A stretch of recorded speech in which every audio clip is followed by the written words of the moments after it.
Hello everybody. आज की इस वीडियो में मैं डिस्कस करने जा रहा हूँ expected cut off for analysis CSIR net exam का। तो वो स्टूडेंटों ने काफ़ी दिन से डिमांड की हुई थी, लगातार व्हाट्सएप पे और मेरे चैनल के ऊपर काफ़ी कमेंट थे कि सर CSIR नेट जो हुआ है नवंबर में उसकी कट ऑफ प्रोजेक्ट करें।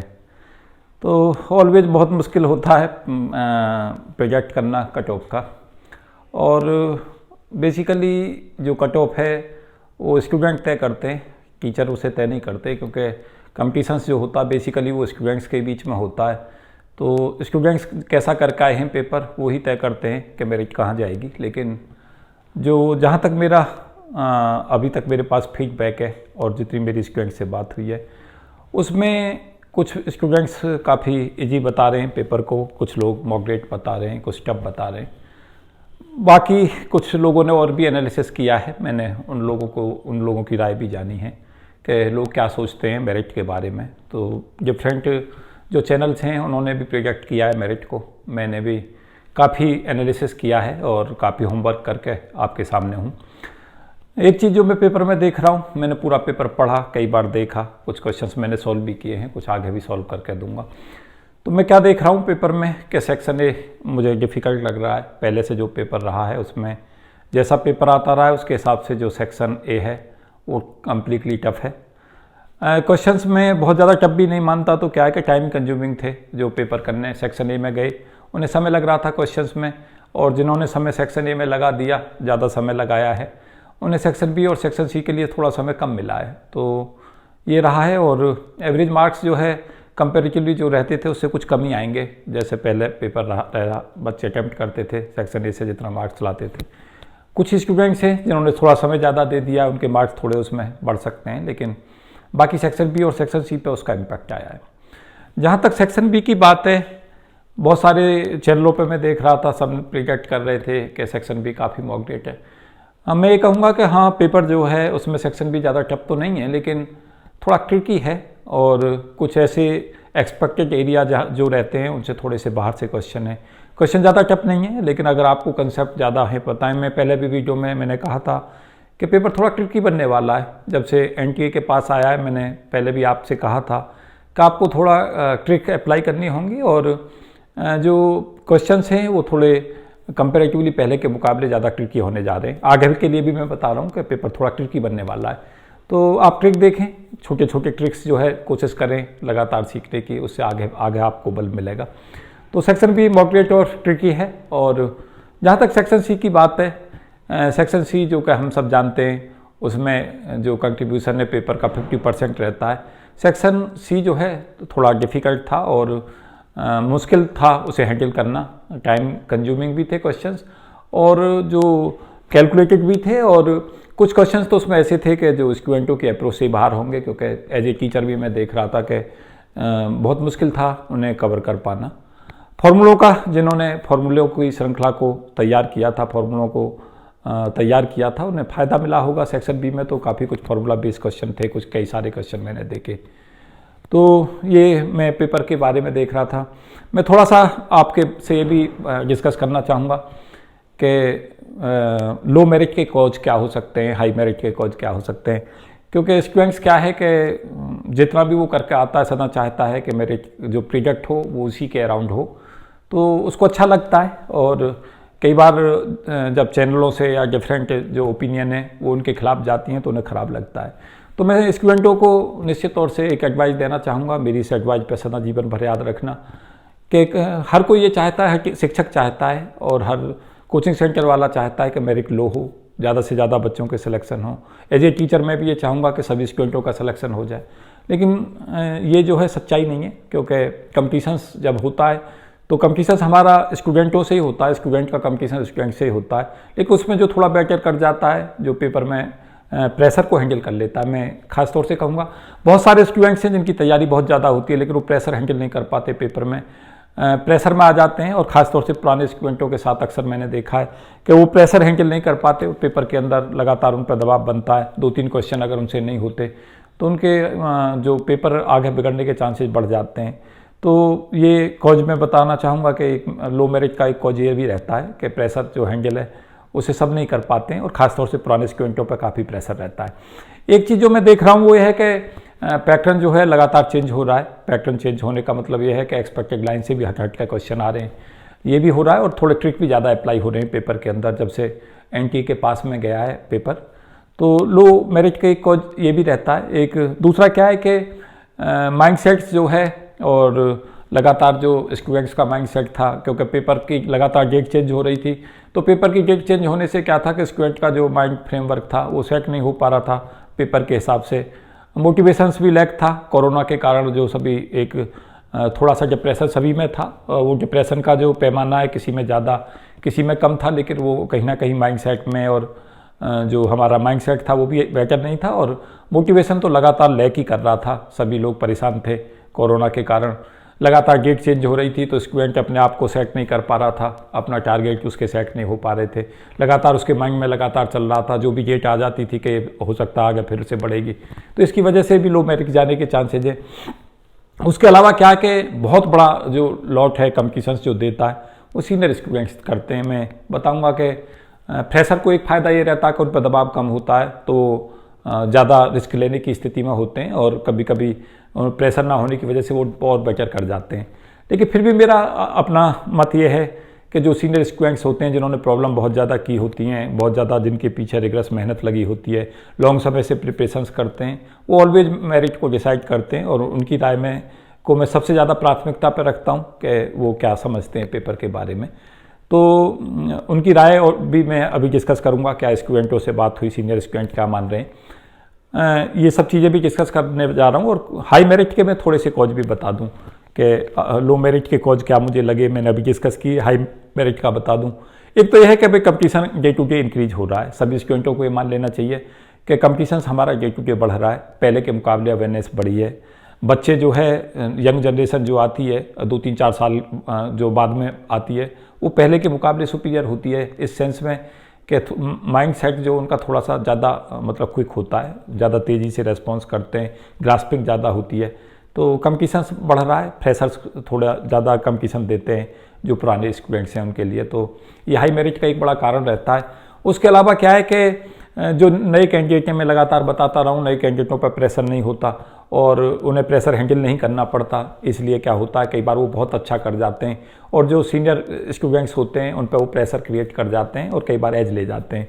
तो ये एक का कॉज रहता है कि जो नए कैंडिडेट जब ज़्यादा रिस्क लेते हैं तो उनके कई बार क्या होता है कि वो थोड़ा सा भी चीज़ों को, क्योंकि ताज़ा पढ़े हुए होते हैं, ताज़ा के साथ साथ वो रिस्क लेने की कैपेसिटी उनकी ज़्यादा होती है और इस वजह से उनके सिलेक्शन के चांसेस थोड़े कई बार बढ़ जाते हैं और पुराने स्टूडेंटों को लगातार कंपटीशंस ज़्यादा झेलना पड़ता है उनकी वजह से। उसके अलावा जो हमारा टाइम ऑफ प्रिपरेशन है वो ज़्यादा मिला इस बार, क्योंकि काफ़ी समय से पेपर नहीं हुआ था। नुकसान हो रहा है स्टूडेंट को, क्योंकि साल में 2 बार होता था नेट का एग्ज़ाम, इस बार जून वाला हो नहीं पाया, जून वाला नवंबर में हुआ, तो उससे क्या हुआ 2 बार में स्टूडेंट पढ़ जाते थे तो फेयर चांसेस बढ़ जाते थे, 2 बार मौके मिलते थे स्टूडेंट्स को, तो थोड़ा सा इससे की वजह से भी थोड़ी मेरिट हाई की संभावना बन सकती है। तो ये मैं लो मेरिट और हाई मेरिट के कुछ एस्पेक्ट डिस्कस कर रहा था। मैं बताना चाहूँगा कि स्टूडेंटों से जो फीडबैक मिला, जो मैंने पेपर का एनालिसिस किया, उसमें मुझे क्या लगता है मेरिट की संभावना कहाँ है, इसे मैं डिस्कस कर रहा हूँ। तो मुझे लगता है कि जो मेरिट है वो कंपेरेटिवली जो जहाँ रहती है उसके मुकाबले मुझे लगता है थोड़ी डाउन रहेगी और डाउन के मैंने कुछ भी बताएं क्या डाउन हो सकती है। मैं बताना चाहूँगा कि मेरे हिसाब से जो एलएस है जनरल कैटेगरी में वो 75 और 80 के अराउंड हो जाना चाहिए और 80 तक के बच्चे जो है वो मैं मान के चल रहा हूँ कि वो अच्छे फेयर चांस हैं उन लोगों के सिलेक्शन के। जेआरएफ का जहाँ तक मुझे लगता है 90 और 90 के अराउंड करके जो स्टूडेंट्स हैं जनरल में वो फेयर चांस हैं उनके होने के और उसमें ±2-3 मार्क्स का वेरिएशन आप मान सकते हैं इसके अराउंड कर, जैसे 75 से 80 के अराउंड तक जा सकती है और थोड़ा 80 से 2-3 नंबर ऊपर भी जा सकती है जनरल में एलएस के लिए। और जेआरएफ के लिए अराउंड 90 और 90 में ±2-3 मार्क्स आप सोच सकते हैं, इसी के आसपास मेरे हिसाब से जानी चाहिए। ओबीसी में आप एक्सपेक्ट कर सकते हैं 75 के अराउंड कर एलएस की और 70 से 75 के बीच में कहीं पे मैं मान के चल रहा हूँ ओबीसी में हो सकता है एलएस, और करीब करीब आप ये मान कर चल सकते हैं 80 से और 85 के अराउंड कर बीच में ओबीसी में कहीं जेआरएफ होगा। SC और ST का तो थोड़ा सा डाउन ही रहता है हर बार। उसमें मैं उम्मीद कर रहा हूँ कि SC में 55 के आसपास JRF हो जाना चाहिए और 52 के आसपास जो है LS होगा। ये ST में भी मेरिट हुई 51-52 के आसपास LS में और 50 पे JRF हो जाएगा ST में। तो ये मेरा प्रोजेक्शन है अप्रॉक्स मेरिट का। देखते हैं कितना सेट जाता है, हालांकि ये टफ काम है मेरिट का प्रोजेक्शन। जब मेरे पास में फीडबैक ज़्यादा होता है, क्योंकि स्टूडेंट्स क्या करते हैं, जो मैंने ख़राब महसूस करता हूँ स्टूडेंट से, मुझे एक शिकायत भी है कि स्टूडेंट अपना फीडबैक नहीं बताते, ना ही अपना कोई ओपिनियन बताते। जबकि सबसे अच्छी अगर कोई मेरिट प्रोजेक्ट कर सकता है तो स्टूडेंट ओपिनियन, स्टूडेंट पोल, ये सबसे ज़्यादा तय कर सकते हैं। क्योंकि टीचर को तो पेपर सदा आसान ही लगता है, क्योंकि वो बहुत सारी चीज़ें पढ़ा चुका होता है, बहुत सारे कंसेप्ट उसे पता होते हैं। घर में सॉल्व कर रहा होता है तो उस पर निश्चित तौर से प्रेशर नहीं होता, तो उसे सदा आसान ही लगता है। लेकिन स्टूडेंट क्योंकि पेपर में जाके फेस करते हैं, उनके पास समय की एक बाउंडेज रहती है, पेपर का प्रेशर उन्हीं को हैंडल करना होता है। उसके अलावा उनके दिमाग में तरह तरीक़ा के ख्याल आते रहते हैं पेपर के अंदर, तो वो फाइट करता है उन चीज़ों से। टीचर को तो ऐसा लगता है कि वो घर पे कर रहा होता है, कोई अगर प्रॉब्लम होती है उस समय उसका माइंड सेट नहीं है तो बाद में सॉल्व कर लेगा। तो टीचर तो इसलिए थोड़ा सा उसे मेरिट ज़्यादा लगती है, स्टूडेंट को थोड़ी मेरिट कम ही लगती है इस वजह से, क्योंकि उसको वो सब चीज़ें जो पेपर की प्रैक्टिकल डिफ़िकल्टी हैं वो उसे फेस करनी पड़ती हैं। तो ये मेरा का प्रोजेक्शन था। साथ साथ मैं कुछ एडवाइस भी करना चाहूँगा फ्यूचर के लिए कि जिन लोगों का पेपर अच्छा नहीं हुआ है वो क्या करें, और जिनका अच्छा भी हुआ है वो भी क्या करें। एक चीज़ सदा याद रखें कि जो पेपर है कंपटीशंस सदा बढ़ता रहेगा, आगे भी पीछे से भी हम देखते चले आ रहे हैं, लगातार कंपटीशंस बढ़ा है, ग्रेजुअली बढ़ता ही रहेगा, क्योंकि नंबर ऑफ अपॉर्चुनिटी सीमित हैं। उसके अलावा स्टूडेंट्स लगातार आता है, इस समय पर अवेयरनेस बहुत ज़्यादा है, कंटेंट बहुत ज़्यादा है, अच्छे अच्छे लोग यूट्यूब पे उपलब्ध हैं। उसके अलावा बच्चे जो है ऑफलाइन कोचिंग कर लेते हैं, ऑनलाइन कोचिंग कर लेते हैं। एक मेरिट का थोड़ा डाउन का कारण मुझे ये भी लगता है कि ऑफलाइन कोचिंग, क्योंकि इस बार ऑफलाइन चल नहीं पाई, ऑनलाइन में बच्चों को वो आनंद आया नहीं, तो ऑफलाइन में उनका फ्लो नहीं बन पाया। थोड़ा सा मेरिट इससे भी थोड़ी डिस्टर्ब रहेगी इस बार, जो मुझे लग रहा है। उसके अलावा आप क्या करें कि आगे के लिए एक रणनीति बना लें, जैसा भी पेपर हुआ है। ख़ासतौर से मैं सदा उन बच्चों के साथ रहता हूं जो लोग सिलेक्शन में अपनी जगह नहीं बना पाएंगे, क्योंकि मेरे कंसर्न सदा वही होते हैं जो स्टूडेंट्स लाइफ के अंदर बहुत फाइट करते हैं, लाइफ के अंदर स्ट्रगल करते हैं। मेरा कंसर्न सदा वही रहते हैं, क्योंकि जो लोग सफल हो जाते हैं उनके लिए तो पूरी दुनिया पड़ी रहती है और उन्हें बहुत ज़्यादा बूस्टअप की ज़रूरत नहीं होती। बूस्टअप सदा उन्हें ही चाहिए होता है जो बच्चे लगातार फेलर्स देखते हैं, लगातार फेल होते हैं। उनके लिए मैं कुछ और चीज़ें, कुछ महत्वपूर्ण बातें बोलना चाहूँगा। आप लगातार क्वेश्चंस को सॉल्व करें, प्रैक्टिस करें एज मच एज पॉसिबल, लगातार नोट्स बनाते रहें। जो नोट्स आपने बना लिए उनमें एडिशन नोट्स बनाते रहें, उनको भी रिवाइज करते रहें, उनमें कुछ एडिशंस करते रहें। उसके अलावा कुछ टॉपिक्स जो आपके रह गए हैं उन्हें भी कोशिश करें कवर करने की। होल सिलेबस को कोशिश करें कवर करने की, कि कोई सिलेबस के जो कंटेंट हैं वो छूटे ना, और मोटे तौर पे आपका पूरा सिलेबस पढ़ा जाना चाहिए।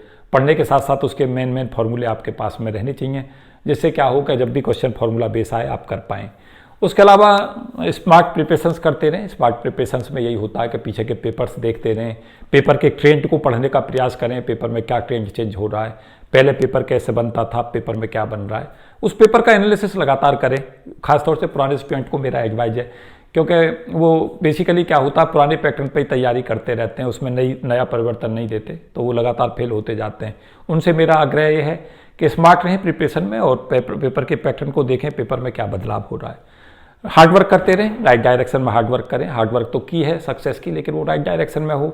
आप ऐसी चीज़ों को पे ना जाएं कि जो कभी पूछी ही नहीं जाने वाली हैं। कई बार स्टूडेंट क्या करता है, फॉरेन ऑथर की किताब रख लेता है, उनमें से 1-2 क्वेश्चन आ गया, फिर उन्हीं में लगा रहता है, तो आपका जो बेसिक कंसेप्ट या फंडामेंटल है वो वीक होता है। खासतौर से मैं कहूँगा फंडामेंटल्स पे ही काम करें।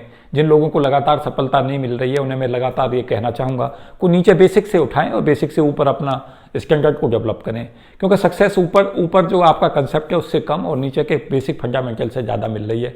ये मैं आपको आगाह करना चाहूँगा। उसके अलावा क्या करें कि नए से नए कंसेप्ट रोज़ पढ़ने का प्रयास करें, कोशिश करें 5 से 10 नए पैटर्न की प्रॉब्लम्स आप सॉल्व करें। जैसी भी नई प्रॉब्लम सॉल्व करें उनके नोट्स बनाते रहें, क्योंकि बाद में क्या होता है, जहाँ से भी आप प्रॉब्लम लगा रहे हैं उन्हें बाद में रिवीजन के लिए हमें नहीं पता चलता, या कई बार क्या होता है हम उसे बाद में रिवाइज नहीं कर पाते और क्वेश्चन आ भी जाता है वहाँ से भी हम सॉल्व नहीं कर पाते। तो इस चीज़ का भी ध्यान रखें कि आप नए कंसेप्टों को डेली प्रैक्टिस में लेकर आएँ। तो ये मेरी कुछ इंपॉर्टेंट एडवाइस थी। उसके अलावा कुछ मैं वीडियो आगे अपलोड करूँगा, मेरी भी जो वीडियो हैं उन्हें भी देखें, वो बड़े काम की वीडियो हैं। मैंने बहुत जीवन के अंदर बहुत लंबा एक्सपीरियंस इसमें ऑब्टेन किया है, बच्चों के साथ में लगातार बहुत समय तक जुड़ा रहा हूँ कंपटीशंस की दुनिया में, एक लंबा अनुभव मेरा है, उसका भी फ़ायदा उठाएं। वो मुझे बताते रहें, मुझे चैनल पे बताते रहें कि सर अभी हमें ये रिक्वायरमेंट है। तो जब भी मुझे टाइम मिलेगा तभी मैं वीडियो डालूंगा। कुछ समय तक मैं वीडियो नहीं डाल पाया। 4 से 5 चीज़ें मोटिवेशंस के लिए कहना चाहूँगा जो मैंने लिखी हैं आपके लिए। एक ये है कि the secret of your success is found in your daily routine. जो आपका सक्सेस है वो इस चीज़ पर निर्भर करेगा कि आप अपने रूटीन वर्क को कैसे गुजारते हैं, आप अपने दैनिक जीवन को कैसे गुजारते हैं। तो आप पढ़ने की हैबिट बना लें। जो लोग लगातार असफल रहे हैं उन्हें भी मैं ये कहना चाहूँगा कि वो अपनी असफलताओं से सीखें और अपने डेली रूटीन को पढ़ाई का रूटीन बना के चलें। और अगर पहले मेहनत कम कर रहे हैं, थोड़ी और मेहनत को बढ़ाने का प्रयास करें, अपने आप को कूल रखें, कंफर्टेबल रखें। तो ये एक मैं कुछ इंपॉर्टेंट चीज़ बोलने जा रहा हूँ। Success is how high you bounce when you hit bottom. Success इस पर निर्भर करती है कि आप जिस समय पे बहुत नीचे जाते हैं, आपका जो कॉन्फिडेंस है वो काफ़ी डाउन है, उस समय पर आप कैसे उठते हैं और कैसे बाउंस बैक करते हैं। तो मैं लगातार वीडियो में बोलता रहा हूँ कि बाउंस बैक कैपेसिटी आपको जीवन में महान बनती है।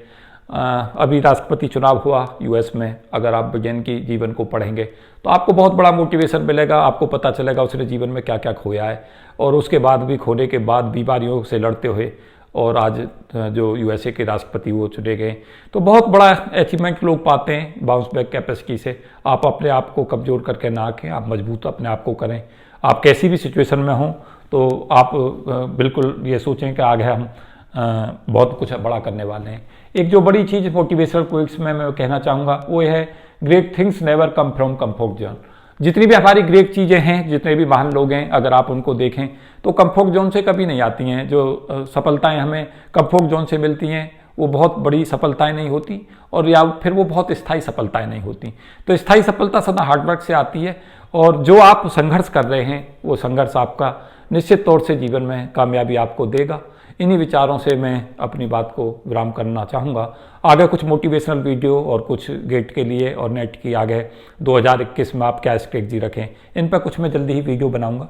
तो आप बताएं ये वीडियो आपको कैसा लगा, इसमें आप अपनी ओपिनियन दें और मुझसे जो भी आप एक्सपेक्ट करते हैं उसे कमेंट में ज़रूर लिखें। Thank you at best wishes for all of you. जय हिंद।